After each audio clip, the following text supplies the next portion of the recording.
الحمد لله رب العالمين الرحمن الرحيم مالك يوم الدين إياك نعبد وإياك نستعين اهدنا الصراط المستقيم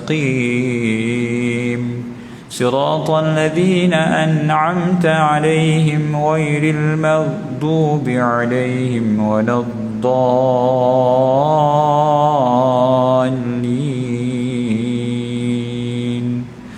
آمين. إن الحمد لله نحمده ونستعينه ونستهديه ونستغفره ونعوذ بالله من شرور أنفسنا ومن سيئات أعمالنا من يهده الله فلا مضل له ومن يضلل فلا هادي له. أشهد أن لا إله إلا الله وحده لا شريك له وأشهد أن سيدنا محمدا عبده ورسوله. سبحانك لا علم لنا إلا ما علمتنا إنك أنت العليم الحكيم. قال رب اشرح لي صدري ويسر لي أمري واحلل عقدة من لساني يفقهوا قولي. أما بعد. Yang dimuliakan lagi dikasihi Al-Fadl Tuan Imam, barisan Imam dan Bilal, Tuan Nazir barisan ahli kuasa Masjid Kota Damansara, tuan-tuan, perempuan, muslimin, muslimat, datuk-datuk yang dirahmati Allah Ta'ala sekalian. Pertama dan selamanya kita merafakkan syukur pada Allah Subhanahu wa Ta'ala kerana diberikan peluang dan ruang untuk dapat sama-sama bertemu pada malam yang berbahagia ini dalam suasana ketaatan. Sesungguhnya walaupun ianya merupakan perancangan manusia, tanpa perkenan daripada Allah Subhanahu wa Ta'ala ianya tidak akan berlaku. Maka syukur pada Allah Ta'ala kerana masih lagi diberikan taufik dan hidayah pada kita untuk hadir dan melakukan ketaatan. Kerana tanda taubat kita diterima, tanda ibadah kita diterima, salah satunya adalah dimudahkan hatinya untuk melakukan kebaikan. Selawat dan salam ke atas Nabi kita Nabi Muhammad sallallahu alaihi wasallam. Allahumma salli ala sayyidina Muhammad wa ala alihi wa sahbihi wa baraka wa sallam. Ahli keluarga baginda dan para sahabat, para tabi'in, tabi'in, doa berpanjangan buat mereka semua. Dan tidak lupa juga doa berpanjangan buat umat Islam yang berada di Syria, di Palestin, di Kashmir, di Xinjiang, di Yaman, di Afghanistan, di seluruh dunia, agar mereka semua diberikan kekuatan. Dan jika ada di kalangan umat Islam yang gugur di medan pertempuran, kita doakan agar mereka semua ditempatkan di tempat yang terbaik. Dan pada masa yang sama, bila kita doakan yang baik-baik untuk orang lain, kita juga berharap kita juga mendapat doa yang sama. Antara doa yang paling afdal, kata Nabi SAW, doa yang tidak ada hijab selain daripada doa musafir, doa orang sakit, doa ibu kepada anaknya, doa orang yang dizalimi. Salah satu lagi doa yang mendapat kebaikan yang tinggi martabatnya adalah doa kebaikan untuk orang lain. Kalau kita nak panjang umur, kita doakan, ya Allah panjangkan umur haji itu. Kita nak murah rezeki, ya Allah panjangkan, murahkan rezekinya, ya Allah. Jadi apa sahaja doa yang kita doakan untuk orang lain tanpa orang itu tahu pun doa itu didoakan untuk dirinya, maka malaikat akan berkata amin, yaqulu amin walaka bimithli. Malaikat akan berkata amin dan mendoakan perkara yang sama buat diri yang berdoa. Jadi kalau kita nak panjang umur, kita doakan orang lain panjang umur.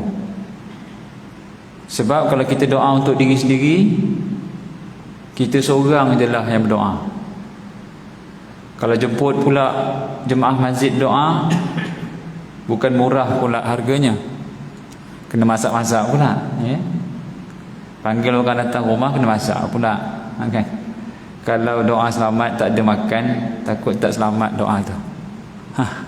Kali tak akhir dah datang, takkan yang kosong je, kosong je lah ustaz, pandemik ni bajet lari tu. Boleh muka sorang-sorang monyok, kerut ada kambing katanya. Tapi kalau doakan yang baik-baik untuk orang lain, maka itulah yang afdal. Allahu Akbar. Tapi hati-hati kalau doakan orang lain kahwin seorang lagi lah, ya? Takut yang berdoa itu yang dipinang dia orang, kerana direkomend oleh malaikat, ya Allah temukan dia dengan seorang lagi, pasal dia doa temu jodoh. Itu sekian dimaklumkan lah. Imam-imam, ustaz-ustaz selalu je orang pinang. Bukan dia meminang, orang pinang dia. Sebab orang minta tolong, ustaz doakan ustaz anak saya lama dah membujang. Boleh haji, tapi risiko saya yang tanggung lebih katanya.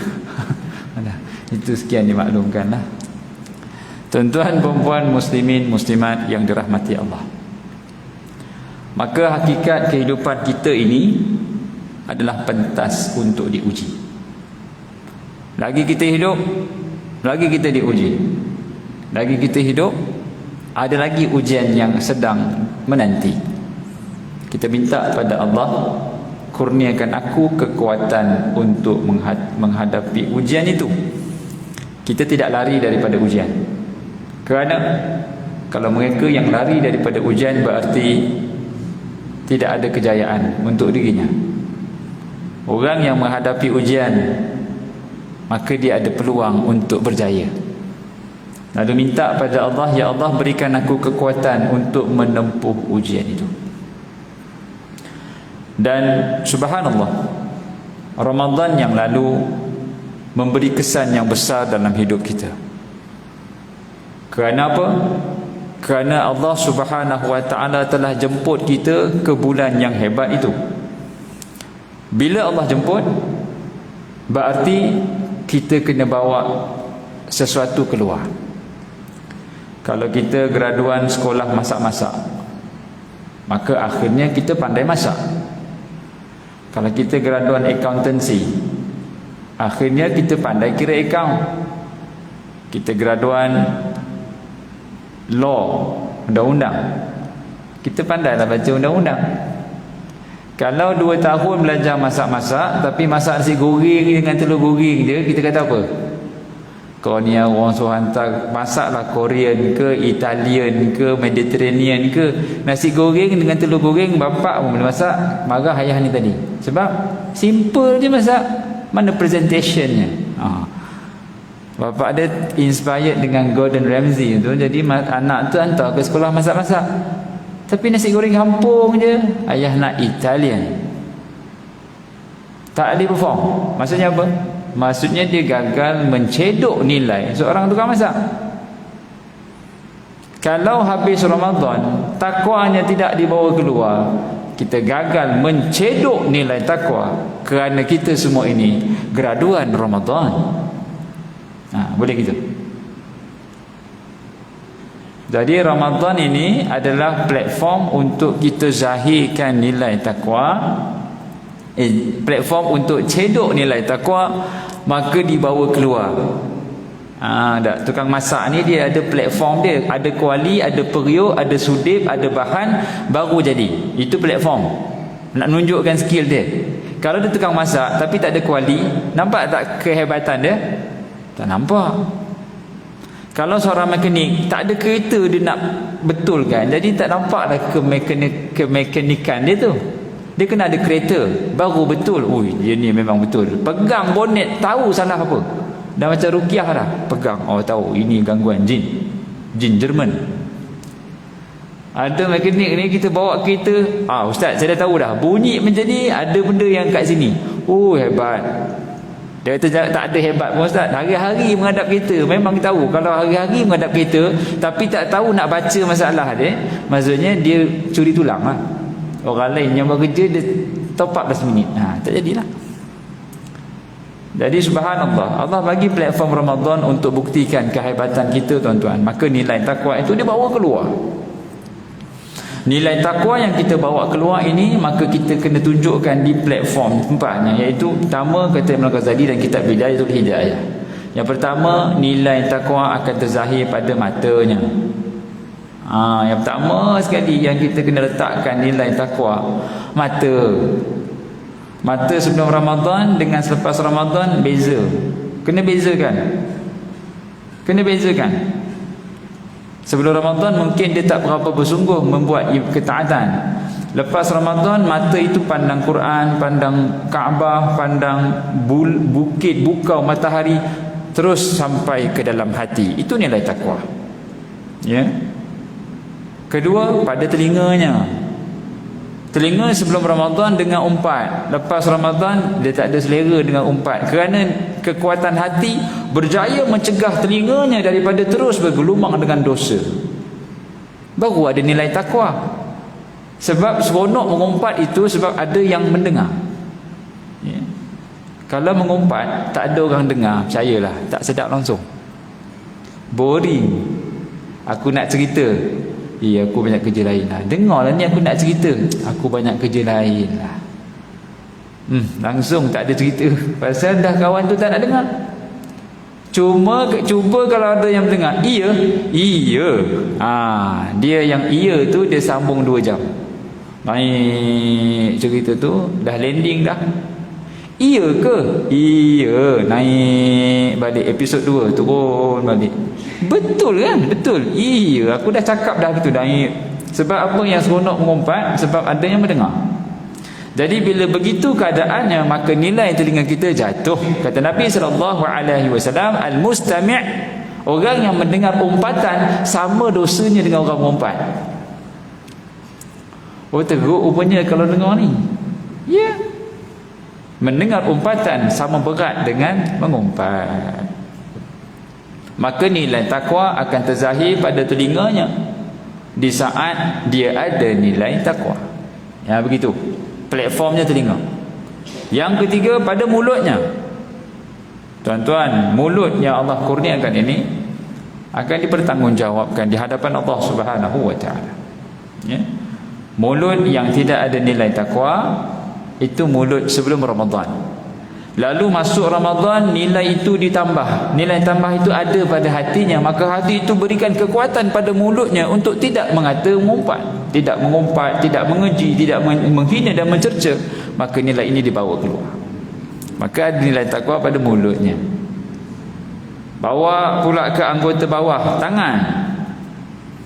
Tangan ada nilai takwa, iaitu apa saja tanggungjawab yang sedang kita pikul, kita langsaikan sehabis boleh. Itu nilai takwa. Kalau ada tanggungjawab pada manusia tapi kita tak langsaikan tanggungjawab itu, maka gagal kita tunjukkan nilai takwa. Seperti orang yang bergraduan sekolah masak-masak, bila diberikan ke kuali tak tahu nak masak apa, nilainya tak ada. Ya. Hak Allah Ta'ala, hak Rasulullah, hak orang ramai, semua kena tunaikan. Apa hak Allah Ta'ala? Diesakan solatnya, puasanya, zakatnya, hajinya. Ini semua hak Allah Ta'ala. Solat, puasa, zakat, haji, syahadah, iaitu tidak mensyirikkan Allah Ta'ala. Ini hak dia. Jadi kita tak boleh kompromi. Kalau tak puasa, ganti. Kalau tak zakat, ganti. Kalau tak solat, ganti. Tak pergi haji, badal haji. Kerana hak dia. Ya. Tapi bila solat, ya kita ganti. Bila puasa, ya kita ganti. Bila haji, insya-Allah kita tunaikan. Bila zakat, kita lari. Tu orang zaman sekarang. Bila zakat, dia cari, boleh tak saya nak diskaun lagi zakat? Boleh. Habis dia discounting zakat dia. Zakat yang kena yang dimangsakan, hak Allah Ta'ala. Ini tak patut. Allah Ta'ala bagi sikit punya banyak nikmat, lalu zakat yang diberikan hukuman, dicancelkan zakat. Oh, cancel sikitnya, ya Allah Akbar, patutlah saya ni asnaf zakat rupanya. Dia penyudahnya dia kata dia asnaf zakat pula. Ini masalah ni. Ya. 4, nilai takwa pada tangan. Ni semua ni adalah bench senarai semak yang kita kena muhasabah. 5, nilai takwa pada kakinya. Kaki membawa erti kesediaan kita melakukan ketaatan immediately. Kesediaan kita untuk melakukan kebaikan, ketaatan tanpa disuruh salah. Siap.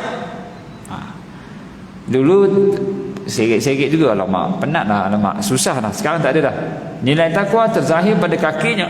Asal dengar azannya Allahu Akbar, Allahu Akbar, tu pergi dengar azan je. Dulu datang sebelum azan, dulu datang lepas azan. Lah ni dia datang sebelum azan. Itu nilai takwa. Dan orang kata jarak kita ke masjid, nak ke masjid ni dia bukan perlu kekuatan fizikal, tidak.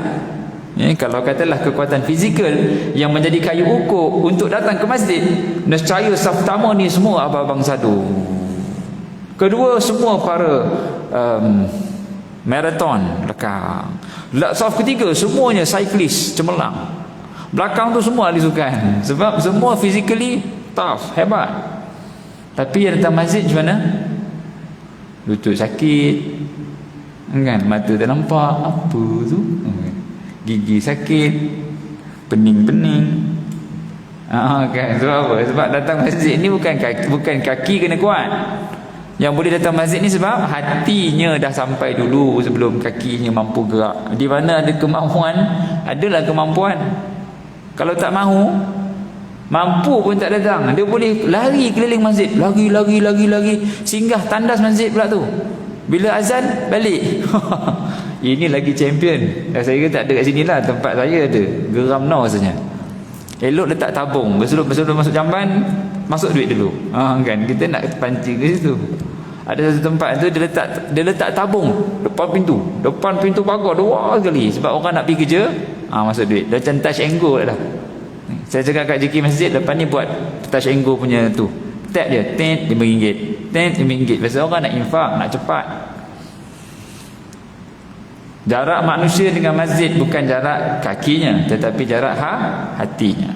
5, 6, nilai takwa perlu dizahirkan pada platformnya. Platform yang ke-6 pada perutnya. Perut ni merujuk kepada harta-harta yang tidak sah taraf, tidak lagi rasa selera nak makan, nak ambil. Merujuk pada makanan yang halal dan tayyiban. Ya, penting tak makanan halal dan tayyib? Sangat penting. Allah Subhanahu wa taala rakamkan peristiwa Ashabul Kahfi. Ashabul Kahfi ni tuan-tuan, dalam suratul Kahfi yang kita baca pada hari Jumaat ni, kisah anak muda Bani Israel di saat mereka melarikan diri daripada raja yang mengarahkan mereka syirik. Lalu mereka ditidurkan selama 309 tahun. Ini bukan dongengan Mak Jenin. 309 tahun ditidurkan, lalu dibangkitkan tidur. Sains belum discover lagi macam mana manusia boleh ditidurkan selama 300 tahun lalu hidup kembali. Ada orang kena tidur masa Covid sebulan, habis dah, daging semua tak ada dah, muka berjambang habis dah, macam keding lah. Kawan saya dia tidur kan sebulan Covid, memang keding dah, tinggal kulit je. Mana isi dah tak ada dah bang, dah kena recovery balik, makan. Ashabul Kahfi, dia bangun tidur apa dia cakap? Berapa lama kita tidur? Yauman au ba'da yaum, satu hari je ataupun separuh hari. Maksudnya apa? Bangun tidur tak ada kesan penuaan langsung, macam baru semalam tidur. Berapa lama kita tidur? Setengah hari kot. Kawan-kawan tu bersembang, rupa-rupanya 300 tahun. Sains belum discover ni. Sains dah discover bagaimana pembentukan janin dalam perut. Quran dah bagi tahu awal. Sains baru discover Big Bang Theory. Quran bagi tahu awal. Sains baru discover condensation berlaku. Sains, Quran beritahu awal yang sains belum discover macam mana tidur boleh memanjangkan umur manusia. Belum lagi. Cuma Jepun ada buat kajian, orang yang bersukan dengan orang yang kuat tidur, orang yang kuat tidur lagi panjang umurnya berbanding kuat sukan. Jadi tuan-tuan, tidurlah, tak ada masalah. Boleh begitu ya. Betul. Cuba tengok orang yang kuat sukan, mati awal. Maradona mati awal, tu pun mati awal. Nak kata dia fit sungguh. Yang naik basikal tu siapa? Sing apa ke? Yang player Malaysia tu meninggal, cyclist meninggal. Orang bersukan ni sebab jantung dia berdegup tak sekata. Korang tidur ni tenang, dum. Tak apa, umur panjang walaupun dia kuat tidur. An-naumu akhul maut. Tidur itu saudara mati. Disebabkan dia saudara, panjang lagi lah umur dia. Kan? Orang yang cepat mati ni sebenarnya yalah, begitu, tak adalah, itu takdir Allah Ta'ala belaka. Tapi Jepun buat kajian, orang yang jantungnya berdegup secara steady, perlahan, dia punya jantung itu last longer berbanding orang yang tak tentu ke hala, sekejap bersukan, sekejap Iron Man, beruntung, nanti dia akan menyebabkan hakisan pada blood vessel, betul bocor, blood clot. Jadi elok berdentung perlahan. Tuan-tuan kajilah, saya tak tahu, Jepun dah beritahu. Tidur ni memang ciptaan Allah Ta'ala bagi pada manusia, tidur sehari 8 jam tidur, jadi pahala belaka semua. Baik, maka Ashabul Kahfi dapat bantuan itu. Apakah elemen yang ada pada Ashabul Kahfi? Ini kita nak cerita bab makan tadi. Pertama, mereka anak muda yang taat pada Allah. Itu tak boleh kita nak dapat lah, sebab anak muda yang taat lebih Allah cintai berbanding tak berapa muda taat. Itu memang anugerah Allah Ta'ala. Tuan-tuan perempuan memang asal-asalnya muda dah taat, kemudian bawa sampai sini, jadi title tu kekal lah. Tapi Allah sayang anak muda yang taat berbanding orang yang tak berapa muda taat. Kerana apa? Kerana naluri dan fitrah anak muda ni susah nak taat, kerana dia banyak benda lain. Kalau ikutkan nisbah, mana banyak anak muda di Masjid Kota Damansara banyak ke, atau di Wan Utama banyak?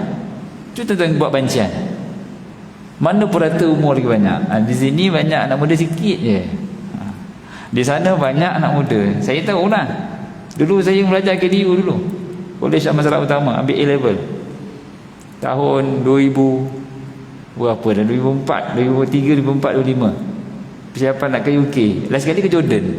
Sudah. Memang ramai kawan-kawan semua, jom pergi Wan Utama, habis kelas je Wan Utama. Tu yang pergi Jordan tu belajar agama tu, saya tak boleh, aku lepak surau. Jadi nisbah anak muda di masjid berbanding di shopping mall, banyaknya di shopping mall. Nisbah anak muda di padang bola, banyaknya di padang bola, ada yang di masjid sikit je. Sebelum MCO pukul 4 pagi kick off. Saya tak tahu macam mana dia orang punya arrangement. Malam minggu pukul 4 pagi kick off, pukul 2 pagi kick off, pukul 4 pagi kick off. Bila masa dia orang nak semayang, ya Allah, semayang lah tu, tapi sampai pagi main bola. Disebabkan mereka anak muda yang taat, mereka dapat satu plus point. Satu. Yang kedua, ni yang poin penting ni. Apa dia? Di saat mereka bangun tidur, mereka kata pada salah seorang sahabat, pergi cari ke bandar, pergi ke bandar, bawa duit, biwarakikum hadhihi ilal Madinah falyanzur ayyuha azka ta'am. Pergi cari makanan yang paling azka. Azka ni isim tafdil, superlatif kepada zaki. Zaki dalam bahasa Arab sedap. Kalau orang Arab, kita makan kedai Arab kan, sedap tak? Zaki, sedap. Zakiyun, sedap. Kalau azka, terbaik, the best. Jadi Ashabul Kahfi bagi tahu kat kawan dia, kau bawa duit ni pergi cari makanan yang paling the best. Dalam Tafsir Ibn Katsir mengatakan perkataan the best ataupun terbaik ni merujuk pada dua benda lah. Pertama, halal. Yang kedua, tayyib. Halal dan tayyiban. Halal lagi baik. Sebab mereka ni, Ashabul Kahfi ni adalah Bani Israel. Bani Israel memang jaga makan. Sampai sekarang mereka jaga makan.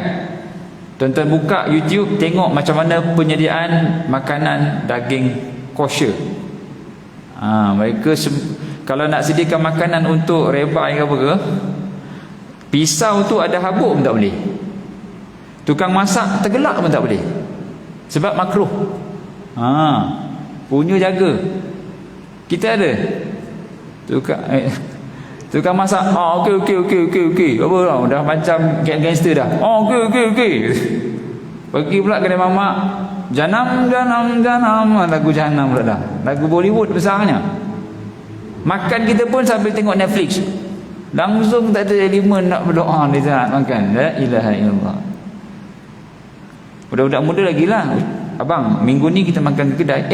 Bukan Isnin sampai Jumaat kita makan ke kedai ke? Isnin sampai Jumaat kita beli daripada kedai, Sabtu Ahad kita makan ke kedai tu. Oi, mudah zaman sekarang ni. Tak masak lah. Itu suami semua kat kedai. Sebab tu kadar peratusan perceraian naik tinggi dalam tempoh MCO. Sebab apa?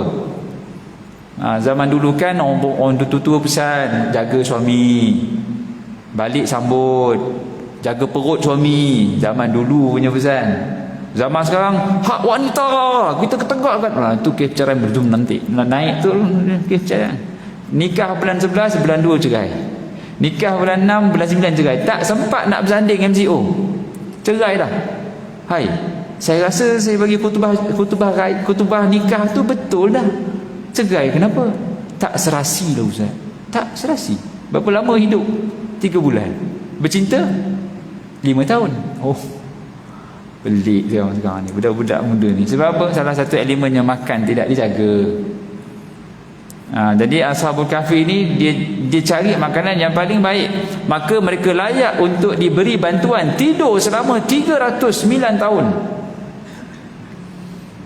Jadi salah satu elemen mendekatkan kita kepada Allah Ta'ala adalah jaga makan. Bukan diet saja, bukan diet tu, jaga makan, iaitu sumber makanan yang halal lagi baik. Baik daripada duit yang kita dapat membeli sesuatu dan apa yang kita bawa masuk dalam mulut. Dia mesti ada al-halalan thayyiban wa ihtiraman lahu, dimuliakan. Mulia ni penting tau. Zaman-zaman dulu kan ibu-ibu kita kan subhanallah wal, masak pun zikir, basuh sayur penuh berdoa, ya Allah lembutkan hati anakku ya Allah. Itu ibu dulu. Kacau gulai ikut putaran tawaf, subhanallah, punya disiplin. Sekarang ya Allah akbar, ya, maksudnya dah berubah zaman tu, ya, zaman yang ambil ekstra, yang mana orang perempuan jaga betul-betul.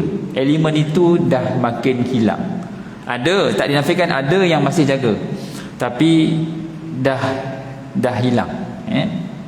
Dan kita tengok graf bila tarbiyah itu hilang, graf perceraian naik tinggi naik tuan-tuan. Kalau kita beritahu kadar perceraian, takut kita. Yang kahwin less than 5 years bercerai sangat banyak. Baik, jadi kesannya salah satu pemakanan lah. Makanan yang tidak dijaga, maka menyebabkan bukan sekadar hidup itu jadi porak-poranda, malah doa pun jauh daripada Allah. Syarat doa diterima oleh Allah Ta'ala adalah menjaga makan.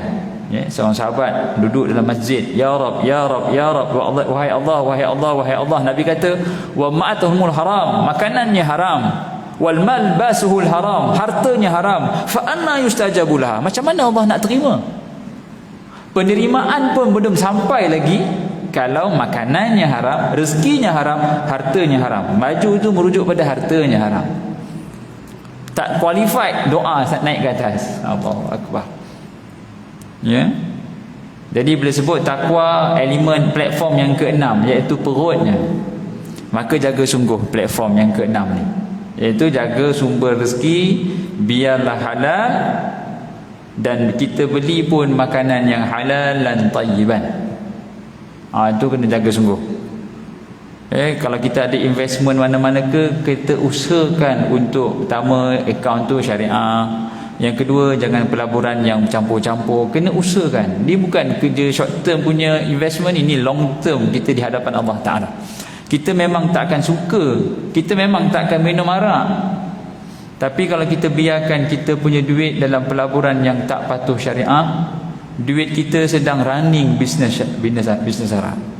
Duit kita sedang running bisnes judi. Itu paling besar impact dia.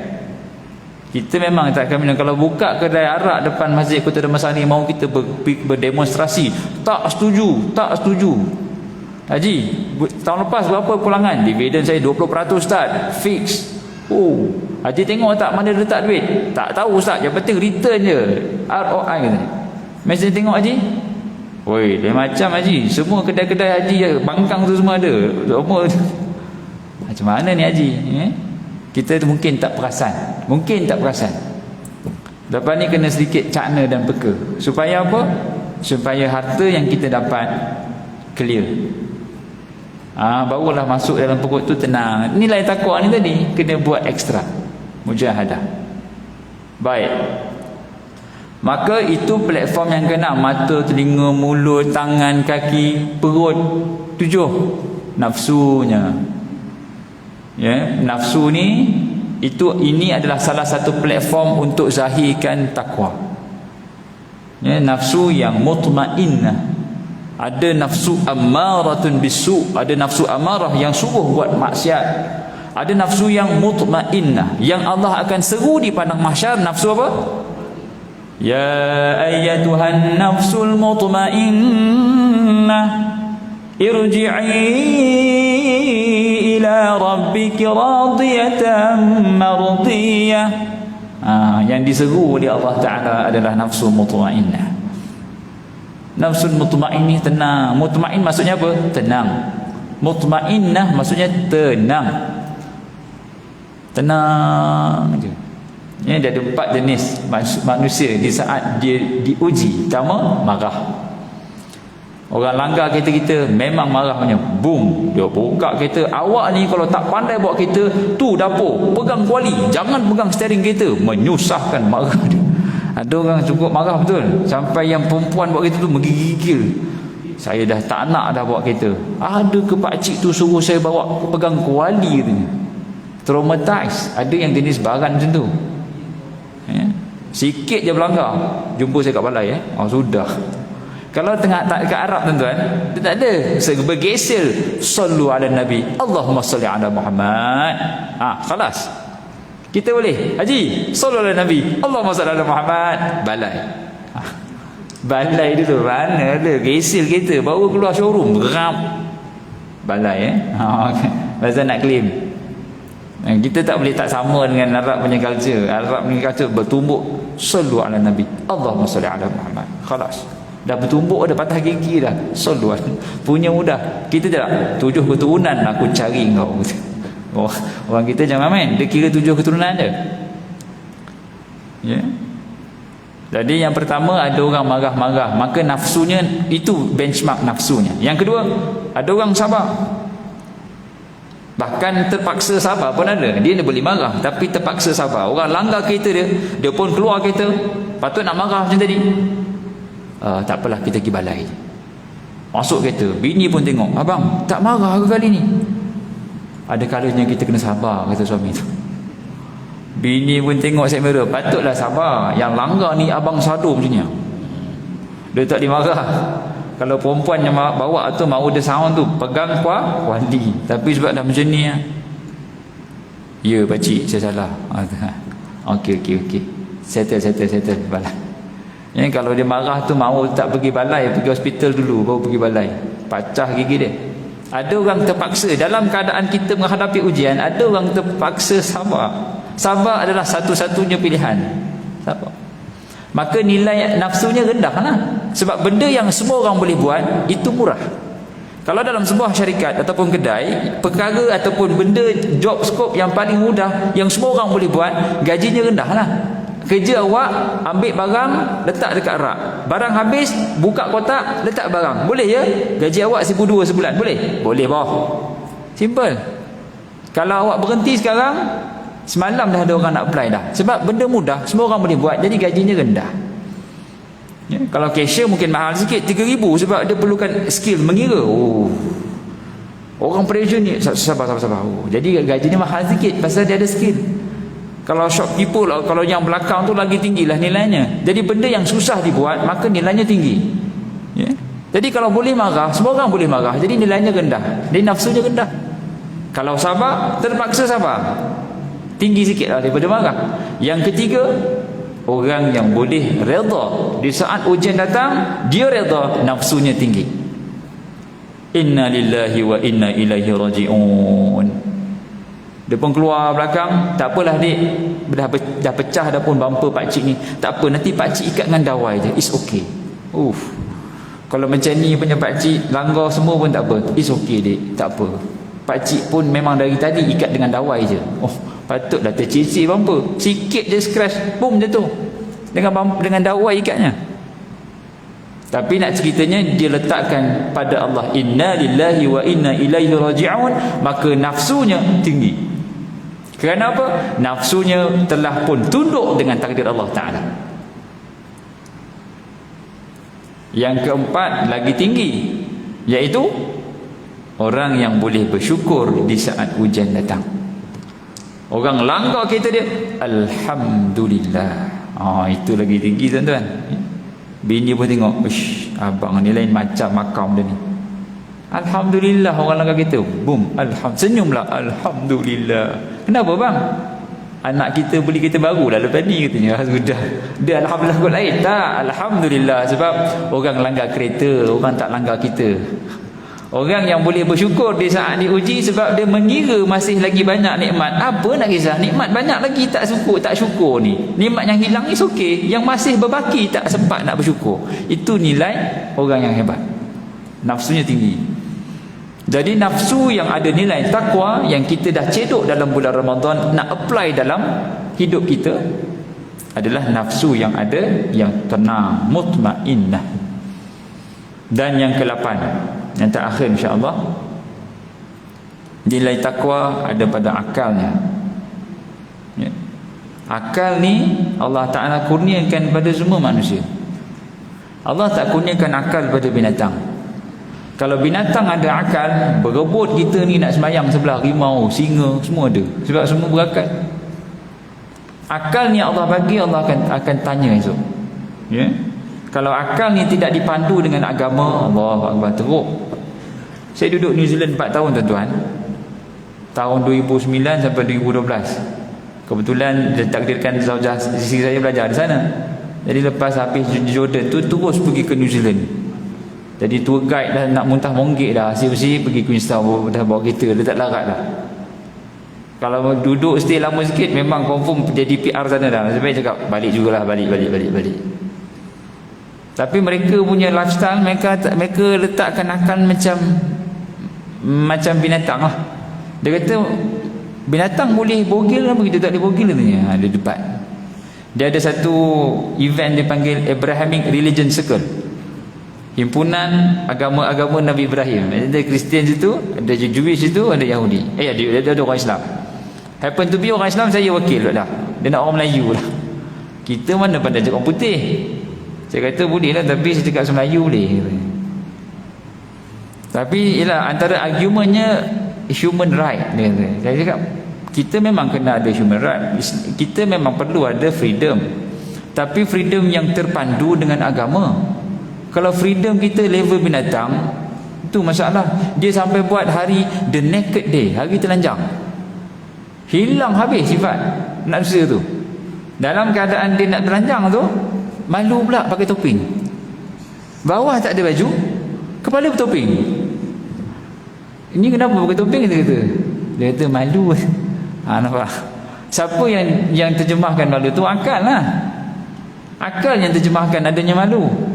Kalau binatang, dia tak ada malu, sebab dia tak boleh nak define apa maksud malu. Tu yang dia telanjang tu.